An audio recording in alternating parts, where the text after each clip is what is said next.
5 కిలోమీటర్ల ఇదంతా 3.5 okay okay sir. సరే, ఈరోజు ఇక్కడ ధర్మారెడ్డిపల్లి కాల్వ ఏదైతే మనము ప్రభుత్వంలో కాంగ్రెస్ ప్రభుత్వం రాగానే మరి 3 కాలువలు శాంక్షన్ చేసుకున్నాం. అందులో బునియాది కానీ పిలాయిపల్లి ధర్మారెడ్డి కాలువలు. మరి ధర్మారెడ్డి కాలువల మీద ఎక్కువ ఫోకస్ పెట్టి మరి ధర్మారెడ్డి కాలువను ఈరోజు చూస్తుంటే ఇక ఎంత గొప్పగా ఉన్నదంటే ఈ గేట్లు గిట్లా చూస్తుంటే మీరు అంతకుముందు 2 ఏదో చిన్న వెంట్స్ ఉండేది. ఆ వెంట్లకి వెళ్ళి నీళ్లు సరిపోకపోయేది, ఆ నీళ్లు బయటకు వెళ్ళకపోయేది మూసీలకెళ్ళి. మరి ఈ రోజు పరిస్థితి చూస్తుంటే ఇట్లాంటి గేట్లు అయినాయి. ఇట్లాంటి గేట్లు ఏదో సాగర్ కింద ప్రాజెక్ట్ కింద అయినట్టు ఇక్కడ గేట్లు ఇవన్నీ చూస్తుంటే కాలువెంబడి చూస్తుంటే ఇప్పుడు ఈ గైడ్ వాల్స్ కూడా ఉన్నాయి. ఇక్కడ దాదాపు 1/2 కిలోమీటర్ గైడ్ వాల్ వేసారు. అంటే కాలువెంబడి బ్రీచ్ అవుతుండేది.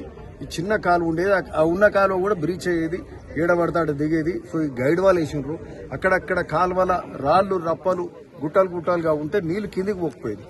సో అది కూడా ఆ రాళ్లు రప్పలని కొట్టేసి కాలువ సాఫ్ చేసి ఏడ దిగుతుందో ఆడ గైడ్ వాల్స్ వేసి కాంక్రీట్ వాల్స్ వేసి మరి కాలువ అంతా సాఫ్ చేసి కాలువ డీసిల్టింగ్ చేసి సిల్ట్ తీసి సరే మరి ఎంబాంక్మెంట్ కూడా ఒక 1.5 మీటర్ పెంచి కాలువ బందోబస్తు చేసి ఈ కాలువ ఈడికి ఈ ధర్మారెడ్డిపల్లి కత్వ దాకా మనిషి నడిచి రావాలంటే కష్టమైన పరిస్థితి. అదే కదా, మనిషి నడవరాకపోయేది. ఈ రోజు ఈ కాలువ కూడా కాక కాలువ వెంబడి బాట కూడా అయింది, మంచిగా బందోబస్తు బాట అయింది. దీని వెంబడి హార్వెస్టర్లు రావచ్చు, లారీలు రావచ్చు, ట్రాక్టర్లు రావచ్చు, కార్లు రావచ్చు, మోటార్ సైకిల్ రావచ్చు. రైతుకు నీళ్లు ఇవ్వడమే కాకుండా రైతుకు నీళ్ళిచ్చి పంట వండియడానికి పండిన పంటను మరి హార్వెస్టర్లు వచ్చి హార్వెస్ట్ చేయడానికి కానీ ఆ లారీలు ట్రాక్టర్లు కానీ వచ్చి రైతులకు ఇబ్బంది లేకుండా ఓ మంచి బందోబస్తు రహదారి లాంటి బాట కూడా ఇదైంది. ఇప్పుడు మేము సంగం బ్రిడ్జ్ ఏదైతుందో ముఖ్యమంత్రి గారు గౌరవ ముఖ్యమంత్రి రేవంత్ రెడ్డి గారు వచ్చి మరి మనకు ఆ రోజు సంగం బ్రిడ్జ్ శాంక్షన్ చేసి ఈ ప్రాంతం అంతా మూసి ప్రక్షాళన చేద్దామని ఇక్కడ ఇదంతా ఈ బెల్ట్ అంతా మన సంగం ఒలిగొండ మండలంలో పాదయాత్ర చేసి భీమలింగం శివన్న సాక్షిగా మరి ఇక్కడ మూసి ప్రక్షాళన చేస్తాను వచ్చిండు. ఆ బ్రిడ్జ్ కూడా శాంక్షన్ చేసిండు. అంతకంటే ముందు 1 సంవత్సరం ముందు మనకి ధర్మారెడ్డి కాలువలు కూడా శాంక్షన్ చేశారు, పిలాయిపల్లి కాలువ శాంక్షన్ చేశారు, బునియాదిగాని కాలువ 485 కోట్లు కాంగ్రెస్ ప్రభుత్వం రాగానే పెట్టిండ్రు, శాంక్షన్ చేసిండ్రు. మరి అంతకు ముందున్న టీఆర్ఎస్ ప్రభుత్వం కూడా 10 ఏళ్ల కాలంలో శాంక్షన్ చేసింది. తట్టెడు మట్టి ఎత్తలేదని ఇక్కడ రైతులు చెప్తున్నారు. వీడికి రావాలంటే కూడా ఇబ్బంది ఉండే, నీళ్లు గోకారం దాటి బయటకు పోకపోయింది, 3 ఊర్లు దాటకపోయింది. రామన్నపేట ప్రజలు నీళ్లు చూడకపోయింది.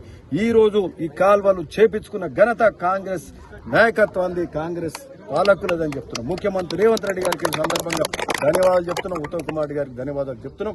బ్రహ్మాండమైన కాల్వ 125 కోట్లతోటి డీ గారు ఎంత 125 క్రోర్స్ 124 క్రోర్స్ తోటి 124 కోట్లు పెట్టి ఒట్టి శాంక్షన్ కే లిమిట్ కాకుండా ఈ కాల్వ చేపించినాం. కాల్వ ఈరోజు ఇది వచ్చే వారం లోపల 15, ఎందుకంటే అంటే ఇప్పుడు ఏమైతుందంటే మీకు ఇంకోటి చెప్పాలి, 10 ఏళ్ళు వాళ్ళు పని చేయలే. ఈ రోజు మనం పోయిన ఏప్రిల్లో పని మొదలు పెట్టినాం, శాంక్షన్ చేసినాం, ఎంబడే పని మొదలు పెట్టినాం. మళ్ళా ఇది ఒక వానకాలం పంట కూడా రైతులు ఏనిచ్చినాం.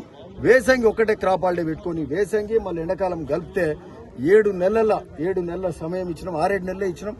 కాంట్రాక్టర్ మొత్తము మరి టోటల్ గా మరి ఈ నిధులు బిల్లులు కొంచెం వెనక ముందు అయినా మరి కాంట్రాక్టర్ కూడా ఉన్నాడు ఇక్కడ రవిచంద్ర, ఏది మన దుగ్గిరెడ్డి కాంట్రాక్టర్స్. సో వాళ్ళు కూడా మరి సమయానికి చేసే కార్యక్రమం చేశారు. ఇంకా అక్కడిక్కడ చిన్న పనులు ఉన్నాయి. ఇంకా అవి కూడా నేను అనుకుంటే ఇవి ఇంకా వారం రోజులు 10 రోజులు అయితే మంచిది. ఎందుకంటే మళ్ళీ ఒకటి పట్టించుకోవడం మళ్ళీ ఒకటి రాదు. ఇప్పుడు దాని ఒక్క నిమిషం అంటే ఏమైతుందంటే ఈ ధర్మారెడ్డి పెళ్లి రైతులు అడిగినారు భయ్, వాళ్ళు ఏమన్నారు, మాకు ఇక్కడ బ్రిడ్జ్ కావాలి సార్ అన్నాడు. అంటే వాళ్ళకి 20 ఏళ్ళకి వెళ్ళి రైతులు అటు నుంచి ఇటు పొలాలు దాటడానికి కష్టం ఉండే, కాలువ దాటడానికి 30 ఏళ్ళు సర్పంచ్ మా ఎవరు వెంకటేష్ ధర్మారెడ్డిపల్లి చెప్తుండు. 30 ఏళ్ల కళ ఈ కాలువనే కాదు, కాలువ మీద బ్రిడ్జ్ కూడా అయింది. ఈ కాలువ వెంబడి 7 బ్రిడ్జిలు అయినాయి, ఏది చౌటుపల్లి రోడ్ వరకు. అంటే రైతులకు అటు ఇటు రాకపోకలకు కాలువ మీద అటు ఇటు దాటడానికి ఇవన్నీ మంచిగా. ఒక 10 రోజులు సమయం ఇస్తే అన్ని పనులు అయితే అంటారు. ఏమైతుంది 3 రోజులు 4 రోజులు ఆలస్యం అయితే సారీ ఏంది వర్కౌట్ పెళ్లి వచ్చి మంచిగానే అన్ని పనులు. మరి ఇది నేను చెప్తున్నా, ఇది కాంగ్రెస్ పాలన. 10 ఏళ్లు శాంక్షన్ చేసి మట్టి తీయని వాళ్ళ అంతకుముందున్న పాలకులు మనం వచ్చినాం 2వ సంవత్సరం శాంక్షన్ చేసినాం. ఇది ప్రజాపాలన.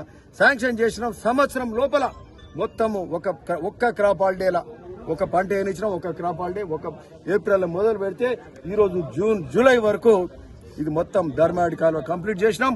ఒలిగొండ మండలం గోకారము, బోర్కుట్పల్లి, సంగం, జాల్వాల గాని, ధర్మాడిపల్లి గాని, ఇవే కాకుండా గొల్లపల్లి కాకుండా కింద రావణపేట, సిరిపురం గాని, ఎల్లంకి గాని, అక్కడ శివనేనిగూడెం గాని, అటు రావణపేట, నార్కట్పల్లి, చిట్టాల వరకు నీళ్లు పోవడానికి ఈరోజు ఈ కాలువ ఎస్టిమేషన్ ఏంటంటే ఆయకట్టు వీళ్ళు చెప్పడం 20,000 ఎకరాలే గాని, బట్ ఈడ యాక్చువల్ గా చూస్తే ఒక సంఘం కిందనే 2,500 ఎకరాలు ఉంది. గోకారంలో 2,500 ఎకరాలు ఉన్నది. ఈ 3-4 ఊర్లలోనే 6-7 ఎకరాలు ఉన్నాయి. మరి కింద 20 ఊర్లు అంటే 20-25 ఊర్లు అంటే ఈరోజు దాదాపు 30-40 వేల ఎకరాలు కనీసం ఈ ధర్మాడి కాలువ కింద వాడతాయి. అక్కడ బునియాది గాని కాలువ కూడా మరి ఆడ క్రాప్ హాలిడే ఇయ్యలేదు. కొంత ల్యాండ్ ఎక్వేషన్ ఇష్యూస్ ఉన్నాయి. అంటే బునియాది గాని కాలువ పెద్ద సమస్య మన కాన్స్టిట్యున్సీకి సంబంధించి.